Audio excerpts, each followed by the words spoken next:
Hello বন্ধুরা, তো তোমরা সবাই কেমন আছো? আশা করছি তোমরা সবাই খুব ভালো আছো।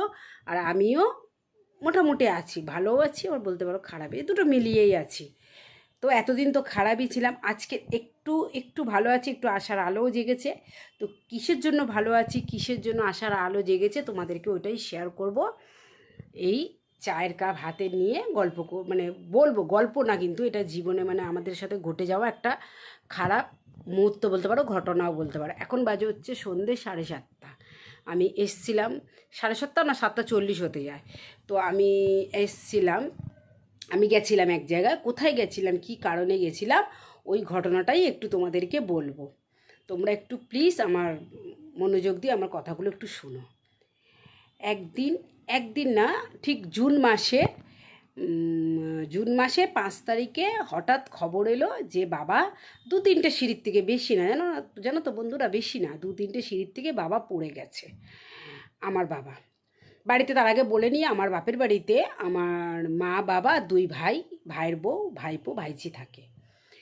তো বলল পড়ে গেছে বাবা, মা বলল। তো আমরা যথারীতি ওই দিন রাত্রিবেলা খবর দিয়েছে, আমরা যাইনি। পড়ে গেছে, মা বললো এমনি ঠিক আছে, পড়ে গেছে, শুধু পাটা লেগেছে, খুব ব্যথা করছে, ব্যথার ওষুধ দিয়েছে, আর যেরকম ভলিনিস বেটে দেয় ওগুলো দিয়েছি। তা আমি বললাম যে ঠিক আছে, এমনি বাবা ঠিক আছে তো? বললো হ্যাঁ ঠিক আছে।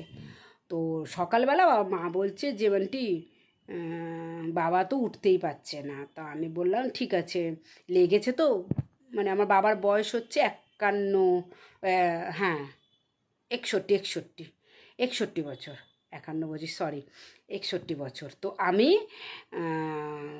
সন্ধেবেলা বাবাকে দেখতে গেলাম, আমার হাজব্যান্ড এলো অফিস থেকে, তো আমি দেখতে গেলাম বাবাকে। গিয়ে দেখলাম বাবা বললো আন্টি এমনি কোনো অসুবিধা নেই, এই পাটা থাইটার কাছে, ঠিক হচ্ছে বাপাটা থাইটার কাছে খুব ব্যথা করছে। খুব ব্যথা হয়ে আছে, ব্যথা করছেও না, ব্যথা হয়ে আছে। আমি বললাম ও তাহলে, তাহলে তুমি বাবা যাবে ডাক্তারের কাছে? তা বাবা বলল যে না, ডাক্তারের কাছে যাব না, কমে যাবে, এই তোর মা ব্যথার ওষুধ দিয়েছে আর পেটে দিচ্ছি। চা খেতে খেতেই কথাটা বলছি, এখানে এসছি তো মাথাটা ব্যথা করছে। এবার বাবারে কমে যাবে ম্যানটি, 4-5 দিন হয়ে গেল, কমে না। বাবা ডাক্তারখানে যাওয়ার ভয়, বাবা বলছে হ্যাঁ ঠিক আছে, আমি একটু কদিন পর থেকে হাঁটবো দাঁড়া। কিন্তু মা বলছে না রে মান্টি, মানে আমার ডাক নাম হচ্ছে মান্টি। মা বলছে না রে মান্টি, ভাল লাগছে না। ভাইরাও বলছে দিদি ইয়ে রে বাবা, নরম হয়ে গেলো, বিস্কুটটা চায় ভিজিয়েছিল। বাবারকে দেখে মনে হচ্ছে না পা কমবে, তুই চত ডাক্তার কাছে নিয়ে যাই। তা আমি বললাম যে ঠিক আছে। সবাই বললো, আমাদের বাড়ি হচ্ছে টালিগঞ্জে, তা সবাই বললো যে চলো এই চদি না, আমরা সবাই ওখানে বললো যে ভাঙরটা খুব ভালো, মানে আনারসা রোডে যে ভাঙরটা আছে ওটা খুব ভালো, পায়ের জন্য নতুন ভাঙরটা হয়েছে, খুব ভালো, তুই ওখানে নিয়ে যা। আমাদের বাপের বাড়ি ওখানে সবাই বললো। তা আমরা বললাম ঠিক আছে চলো যাই। হুম হুম তো নিয়ে গেলাম বাবাকে, নিয়ে গিয়ে যথারীতি সব টেস্ট হলো। পরের দিন সকালবেলা, মানে 10 তারিখ নিয়ে গেছি, 10 তারিখে নিয়ে গেলাম, টেস্ট হলো, বললো যে ভাঙা, ভাঙা, এক্ষুনি ভর্তি করে দিতে হবে। আমি বললাম ঠিক আছে, ভর্তি করে দিলাম। বাবার সুগার আছে, বলে দিলাম বাবার সুগার আছে, বলে ঠিক আছে। 10 তারিখ থেকে তারপর রড ফট ঢুকে, পায়ে অপারেশন হয়নি কিন্তু বন্ধুরা, নিচে পায়ে বাবার ভেঙেছে, হাড় হচ্ছে কোমরেরও না, ঠিক ওই মানে থাইয়ের যে জয়েন্টটা ওইখানে হবে, সাইডে। ওরা বলেছিল ওখানে ভেঙেছে। তা আমি বললাম ওরা যা করেনি করলো। তা বললো পায়ে রড লাগাতে হবে, ওই যে কী বলে আমি জানি না, ওটা স্টিলের রড মতো লাগিয়েছিলাম আমরা, সব কিনে টিনে দিয়েছে, ওখান থেকে লাগিয়ে দিয়েছে। তো 14 তারিখ 12 তারিখ বাবা না আস্তে আস্তে খাওয়া দাওয়া বন্ধ হয়ে যাচ্ছে, কিছু খাচ্ছে না বাবা। আমার বাবা এমনি যথারীতি কম খেত, কিন্তু তারপরেও দেখছি তাও একদমই খাওয়া দাওয়া ছেড়ে দিয়েছে। একদম নেতিয়ে পড়ছে, আর খালি বলছে যন্ত্রণা করছে, পায়ের যন্ত্রণা করছে, বমি করছে। তারপরে এবার ওরা বলছে আমাদের তার একদিন আগে, মানে ধরুন আমাদের 14 তারিখে পাশের পেশেন্টের লোক বলছে যে তোমার বাবা, মানে আমরা বাইরে দাঁড়িয়ে গল্প করছি সবাই, ওই পেশেন্টের বাড়ির লোকটা গল্প করছে, "এবার তোমার বাবার মনে হয় কিডনির প্রবলেম দেখা দিয়েছে।" আমি বললাম না না, আমার বাবার তো কোনো কিডনির প্রবলেম বলে আছে, আমাদের দেখা দিয়েছে বলেনি, আমাদের বললো যে কিডনির প্রবলেম কি তোমার বাবার আছে? আমি বললাম না না, আমাদের বাবার তো কিডনির কোনো প্রবলেম নেই, আছে সুগার। তা বলে কি, ও না, মনে হলো তাহলে মনে হয় তোমার বাবার না, অন্য কারো। তা আমরা ক্যাজুয়ালভাবে ওই ব্যাপারটাকে নিয়ে, যদি এত বড় একটা প্রবলেম হয়ে থাকে তাহলে সে তো যথারীতি আমাদেরকে ডাক্তার তো ডেকে বলবে বাড়ির লোককে। তো আমরা সিস্টারের সাথে যথারীতি দেখা করি, ব্লাড দেওয়া হলো একটা, 12 তারিখে একটা ব্লাডও দেওয়া হলো, ব্লাড দিলাম 12 তারিখে, 13 তারিখে ওই ব্লাডটা দিল, 12 তারিখে আমরা ওখানে দিলাম।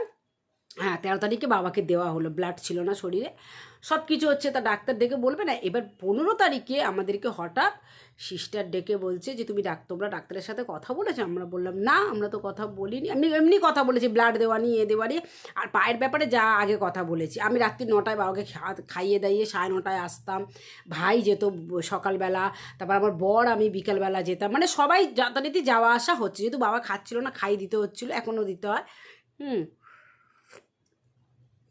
তা হঠাৎ করে বলল কি তোমার বাবার কিডনির প্রবলেম দেখা দিয়েছে। তা বললাম তাহলে কিডনির প্রবলেম দেখা দিয়েছে, তা আমাদের তো আগে কেন বলেনি এই ব্যাপারটা? টেস্ট হয়েছে অনেক দিন আগে। বললো না, এই ধরা পড়েছে, তোমরা দেখা করো ডাক্তার সাথে, আমরা না দেখা করি। কিন্তু বন্ধুরা আমি কি বলবো, আমাদের না মাথায় আর ঠিক ছিল না। তখন আমি আর আমার বড় ভাই ছিলাম, মানে আমার 2 ভাই, তো আমি বড়, আমার নিচে একটা ভাই, তার নিচে আর একটা ভাই, মানে 2টো ভাই ছোট, আমি বড় ভাই ছোটো ভাই বড়। এবার সেই সময় হসপিটালে আমার বর ছিল, সবে রিসেন্ট বেরিয়ে গেছে কাজে, আর আমি আর আমার বড় ভাই ছিলাম।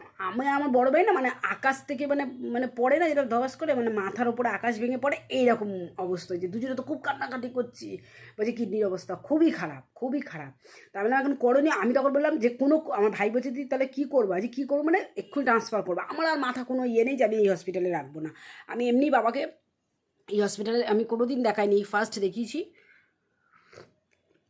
তা পা ভেঙে গেছে বলে, নাহলে আমার বাবাকে নার্সিংহোমেই দেখানো হয়। এবারে বালিগঞ্জে নার্সিংহোমে বাবাকে দেখানো হয়।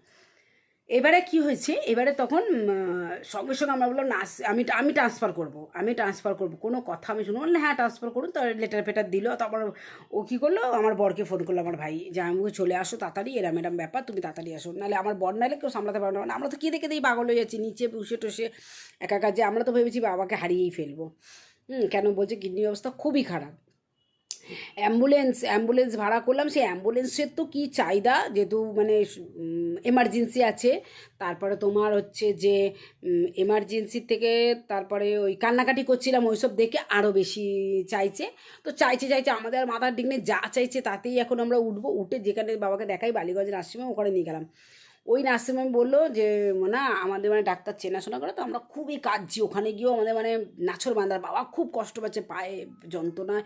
ওই রডটা ঢুকিয়েছে বলে, ওটা যেটা ভেঙে গেছে ওটা কিন্তু ব্যথা করছে না, রডটা যে ঢুকিয়েছে কী করেছে ওটা। হ্যাঁ, তাই এবার আমি বলছি ডাক্তারবাবু কী হবে? বলে মনে হয় আমাদের এখানে কিডনির কোনো চিকিৎসাই নেই, তুই একটা কাজ কর, তুই এনআরএসে নিয়ে চলে যা। তো আমি বললাম এনআরএসে এই মুহূর্তে? বললো হ্যাঁ এই মুহূর্তেই তুই এনআরএসে নিয়ে যা। এইবারে আমি তখন বলি যে এনআরএসে ফোন করছিল আমার ভাই, তাই একটু ডিস্টার্ব হয়ে গেল। তো এনআরএসে আমি তো কোনো কথা নেই, ওখান থেকে আবার আমরা অ্যাম্বুলেন্স ধরলাম, ধরে এনআরএসে, তখন বাজে হচ্ছে রাত্রির 2টো বাজে, 2টো 2টো বাজে, মানে ওই নার্সিংহোম থেকেই মানে অ্যাম্বুলেন্স পাওয়া যাচ্ছে, সব খাচ্ছে, মানে যেহেতু রাত্রি 1টা বাজে, খাচ্ছে, কেউ ঘুমাচ্ছে, আসছে না। মানে আমাদের যে কি দিনটা কেটেছে একমাত্র আমরাই জানি, আর ভগবান জানে। এবারে এনআরএসে গেলাম, এনআরএসে গিয়ে তাড়াতাড়ি করে, বেশি কাউকে ঢুকতে দিচ্ছে না, আমার বর আর আমার বড় ভাই ঢুকলো। ঢুকে ওখানে ডাক্তার মানে জুনিয়র ডাক্তার সব, মানে সিস্টার ফিস্টার, রাত্রি 2টোর সময় যা হয় আর কি। বললো কিডনির অবস্থা খুবই খারাপ, এখন আমরা টেস্ট করব, যদি দেখি যে ভর্তি নেওয়া যাবে তাহলে নেব, নালে নেব না। কিডনি মানে যদি 9.6 ছিল, না 4 না 6 ছিল, 9.6 এরকম একটা, আমার এইসব মানে কিছু ধারণাই ছিল না, এই এখন হয়েছে একটু ধারণা ট্রিটমেন্ট করার পরে। তো যদি ওরা 10 হয়ে যেত, মানে 9.6 আছে ধরো, যদি পুরোপুরি 10 হয়ে যেত তাহলে আর ভর্তি নিত না, বলতো বাড়িতে রেখে দিন। ওটা 9.6 ছিল। তো আমরা তো যথারীতি মা, ছোটো ভাই আর আমি বাইরে বসে আছি, আমার বর আর বড় ভাই ভেতরে আছে। যথারীতি আমরা কান্নাকাটি করছি, যথারীতি কান্নাকাটি করছি, আর ঠাকুরকে দেখছি ঠাকুর যেন ভর্তি নিয়ে নেয়, কেন চোখের সামনে মানুষটাকে বিনা চিকিৎসায় মরে যেতে দেখতে পারবো না। এইবারে কি করলো যে তখন কি হলো, ইয়ে করলো, ওই ভর্তি নিয়ে নিল, বললো না একটু চান্স আছে, একটু চান্স আছে, তবে ইমিডিয়েটলি ডায়ালিসিস দিতে হবে, আজকে তো হবে না ডায়ালিসিস, কেন কি টাইম এখন কেউ নেই, রাত্রি তখন বাজে 3টে, সব টেস্ট টেস্ট করতে করতে 3টে কি 3:30 4টে বাজতে যায়, হ্যাঁ 3টে 3:30 হবে, কারণ আমরা বাড়ি ফিরেছি 4:30। বললো কেউ নেই, ডায়ালিসিস কালকে থেকে চালু করতে হবে, এখন এরকমই থাক। এবার ওখানে কী হলো, ওখানে এবার বন্ধুরা জানো তো আমার বাপের বাড়ির অবস্থা খুব একটা ভালো না। এবার কি হলো ওখানে যে মানে বয়, ওয়ার্ড বয় না কিন্তু সিস্টার, যেটা মাসিরা থাকে না, মেয়েদের তো মাসিরা থাকে, আর ছেলেদের মানে ছেলেদের রুমে ওই ছেলেগুলো থাকে। বলল 600 টাকা করে দেখতে লাগবে, কিন্তু দেখার কিছুই ছিল না, 600 টাকা করে বেকার নিয়েছে, দেখিনি। আমরা দুদিনই রেখেছি, তারপর আর রাখিনি, আমরাই করে দিতাম। সে বাড়ির লোকই সব কাজ করতে হচ্ছে, কিন্তু ওরা বলছে আমরা দেখছি, কিন্তু না, সব ডাক্তারের আমাদেরকে বারবার ফোন করে করে ডাকছে, আমরা যেহেতু নিচেই বসে আছি এনআরএসে। এবারে তো তার পরের দিন ডায়ালিসিস চালু হলো, ডায়ালিসিস চালু হতে একদম খাওয়া দাওয়া ছেড়ে দিয়েছিল, যা আবার একটু জলও যাচ্ছিলো, বমি করছিল, একদম মানে মানে কথা ফথা সব বন্ধ হয়ে গেছিলো, ভুলভাল বকছিল, মানে একদম মানে আমরা তো ভেবেছিলাম আমাদের আসার কোনো আলো নেই। তো যাই হোক ডায়ালিসিসটা চালু হলো। এবার যদি তোমরা আরও আমার কাছে মানে আরও যে পরের যে ঘটনাগুলো আছে ওইগুলো আমি পরের ভিডিওতে বলবো, কেন কি এই ভিডিওটা অনেক বড় হয়ে যাচ্ছে। এইটুকুনি তোমরা শোনো যে ডায়ালিসিসটা চালু হলো, ঠিক আছে বন্ধুরা? প্লিজ আমার এই কথাগুলো একটু তোমরা শোনো আর আমার পাশে থেকো, সাপোর্ট করো, ঠিক আছে? Bye bye, good night. আর তোমাদের সাথে কথা বলতে বলতে দেখো আমার চাটা প্রায় শেষ, ঠিক আছে? বাই।